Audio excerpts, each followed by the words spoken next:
सियाना किस्म का बैल था। जब वो जवान था तो सारी दुनिया के काम किया करता था। हरिराम उससे एक दिन में 10-10 खेत जुतवाने का काम लिया करता था। लेकिन समय के साथ ही अब वो बूढ़ा हो चुका था और वो पहले जैसा काम नहीं कर सकता था।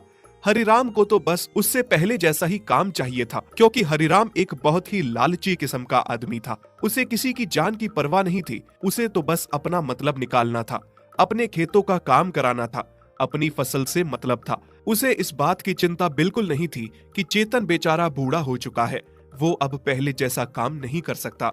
चल चल चेतन, तैयार हो जा, आज तुझे 10 खेत और जोतने हैं। नहीं मालिक, रहम करो मुझ पर, थोड़ा तो तरस खाओ। अब मैं पहले जैसा जवान नहीं हूँ, मुझसे 10-10 खेत नहीं जोते जा सकते। पहले जब मैं जवान था मैंने कभी आपसे किसी बात की शिकायत नहीं की, और लोग तो 2 बैलों को हल लगा के खेत जोतने का काम करते हैं, लेकिन मैंने एक ने ही आपका इतने खेत जोतने का काम किया है। अकेला हल खींच के पूरा पूरा दिन काम किया है, पर अब आपको दूसरा बैल मेरे साथ हल जोतने के लिए लगाना ही पड़ेगा। अच्छा, तेरी इतनी हिम्मत, तू मेरे साथ जुबान लड़ाए? दूसरा बैल कहाँ से लेकर आऊंगा? दूसरा बैल लाऊंगा तो उसके लिए अलग से खर्चा होगा, उसके दाने पानी पर भी, उसके चारे पर, उसकी सेवा में, हर चीज पर खर्च होगा। तू क्या कम खाता है जो एक दूसरा बैल को ले आऊं? अगर तू काम करता है तो फ्री का नहीं करता है, खाता भी उतना ही है। चेतन सही कह रहा है बाबा, आप खुद ही देखिए ना, वो कितने लंबे समय से हमारे घर का काम करता आया है, कभी उसने किसी बात की शिकायत नहीं की। लेकिन अब वो बूढ़ा हो चुका है, वो इतना काम नहीं कर सकता। आप पहले जैसा काम मत लीजिए बाबा, उसे भी तकलीफ होती है। अब हम ऐसा करते हैं बाबा, एक और बैल लेकर आते हैं, फिर वो बैल चेतन के साथ थोड़ी मदद कर लेगा। तू कुछ ज्यादा ही तरफदारी नहीं कर रहा है इस चेतन की? तुझे बोलने का हक नहीं है।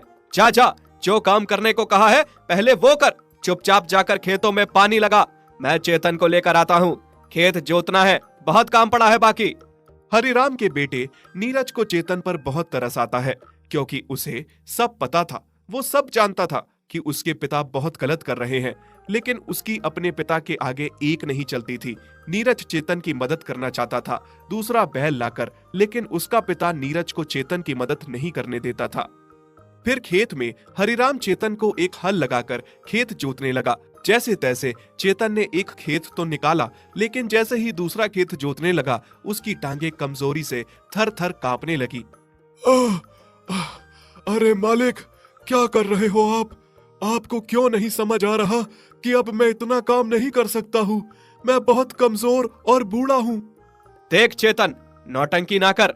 अभी तक तो अच्छा भला चल रहा था, अभी रुक रुक के चल रहा है। चल, नहीं तो देख मेरे से मार खाएगा।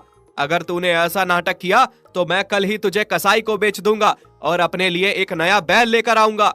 जैसे ही हरिराम ने चेतन को कसाई को बेचने की बात कही, चेतन बहुत घबरा उठा। नहीं नहीं मालिक, मुझे कसाई को मत बेचिए। तो चल फिर, जल्दी चल, काम कर, अभी बहुत काम बाकी है खेतों में। खेतों में पानी लगा रहे नीरज को चेतन पर बहुत तरस आ रहा था कि उसके पिता चेतन के साथ कितना गलत कर रहे हैं। वो मन ही मन दुखी हो रहा था। कुछ समय खेतों में काम करने के बाद देखते ही देखते चेतन धड़ाम से खेतों में गिर जाता है और कमजोरी के कारण गिर के बेहोश हो जाता है। अरे, इसको क्या बीमारी पड़ गई? नीरज सुन, ये तो गिर गया है, जैसे ही होश आए आते ही इसे घर ले आना। नीरज चेतन को उठाने की कोशिश करता है। चेतन, उठो उठो, क्या तुम पानी पियोगे? ये लो, थोड़ा सा पानी पी लो, जिससे तुम्हें होश आ जाएगा। नीरज चेतन को पानी पिलाकर होश मिलाकर घर आ जाता है। हाँ तो चेतन, इतने सालों में मुझे नहीं लगा था कि तुम बूढ़े हो गए हो, लेकिन आज सच में मुझे लग रहा है कि तुम बूढ़े हो गए हो। अब तुम कोई काम नहीं कर सकते, तुम किसी काम के नहीं रह गए हो। मुझे अब दूसरा बैल काम के लिए लाना ही पड़ेगा, और मैं तुम्हें मुफ्त का फ्री में यहाँ पर नहीं पाल सकता। मैंने तुम्हें बेचने की बात कर ली है, थोड़े दिनों में ग्राहक आता ही होगा और वो तुम्हें आकर ले जाएगा। नहीं मालिक, नहीं, रहम कीजिए मुझ पर, मुझे ना बेचिए। बस मेरे उन दिनों को याद करके मुझे रख लीजिए। मैंने आपके खेतों में शिद्दत से दिन रात काम किया है। एहसान फरामोश, मैंने क्या तुम्हारे लिए कम किया है? जितना मैंने तुम्हें खिलाया पिलाया है, किसी दूसरे घर में होते तो आज तक तुम मर चुके होते। हरिराम अपने लिए एक जवान और नया बैल लेकर आता है। वही चेतन की जगह पे उसे रखता है, खूब खिलाता पिलाता है और चेतन को बाहर ठंड में बांध देता है और ना उसे चारा देता है ना पानी। चेतन अपने मालिक से बहुत दुखी था कि उसने अपने मालिक के लिए इतना कुछ किया और वो सब भूलकर अंत में जाकर उसके साथ ये सब कर रहा है। मालिक, आप इतने खुदगर्ज हैं, मुझे नहीं पता था। आज आपने एक नया और जवान बैल लाया, उसे अंदर बांध दिया और मुझ पर इतना भी तरस नहीं है, मुझे ठंड में बाहर बांध दिया और फिर ना पानी दिया ना चारा। क्या हम जानवरों की बस यही औकात है? बाबा, आप ये क्या कर रहे हो? नया बैल आने से आपने चेतन को बाहर बांध दिया, हालांकि अंदर जगह भी थी उसको भी अंदर बांधने के लिए, पर आपने उसे बाहर बांध दिया। इतनी ठंड में ना उसे खाना दिया ना पानी दिया।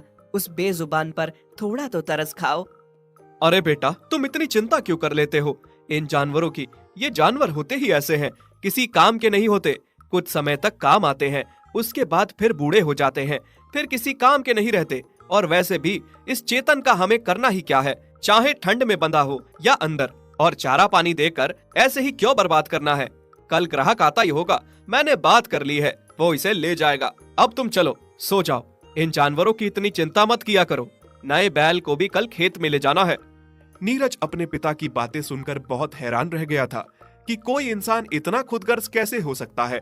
जिस बैल ने सारी उम्र उस घर के लिए इतना किया, अब वो उसके सारे एहसान भूलकर उसको मरने के लिए ठंड में छोड़ गया है।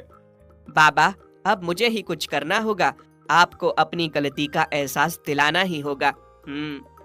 नीरज ने अब सोच लिया था कि अपने पिता को उसकी गलतियों का एहसास दिला कर ही रहेगा। भाई, तुम बाहर क्यों बंधे हो इतनी ठंड में, और कुछ खा क्यों नहीं रहे हो? क्या तुम्हें खाना नहीं दिया है? मैं अपनी मर्जी से बाहर नहीं बंधा हूँ, मुझे मालिक ने बाहर बांधा है, क्योंकि अब मैं उनके किसी काम का नहीं रहा हूँ। क्या मतलब? पहले मैं भी तुम्हारी तरह जवान और हट्टा कट्टा था।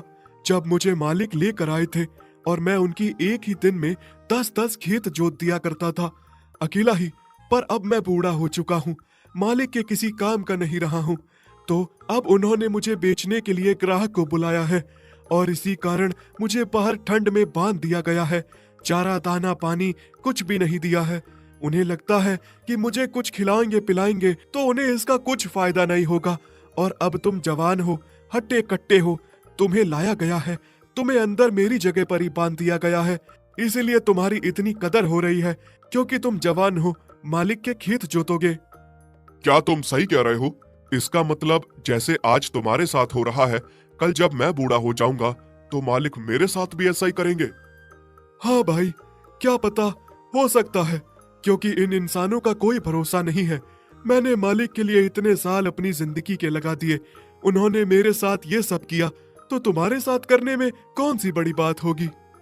हरिराम का नया बैल चिंता में आ गया था कि जैसे हरिराम ने अपने पुराने बैल चेतन के साथ किया, कल को जब वो बूढ़ा हो जाएगा तो वो उसके साथ भी ऐसा ही व्यवहार करेगा। फिर अगले दिन सुबह जैसे ही ग्राहक चेतन को लेने आता है, चेतन चुपचाप ग्राहक के साथ अपनी किस्मत समझकर उदास होकर वहां से जाने लगता है। तभी पीछे से नीरज बोलता है, रुको, तुम मेरे बैल चेतन को ऐसे लेकर नहीं जा सकते। क्या मतलब? यह बैल तुम्हारे पिता ने मुझे बेचा है। बेटा नीरज, तुम्हें क्या हो गया है? इस बूढ़े बैल के लिए क्यों इतना चिंतित होते हो?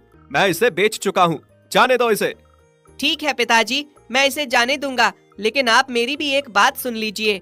मैंने भी कुछ सोचा है।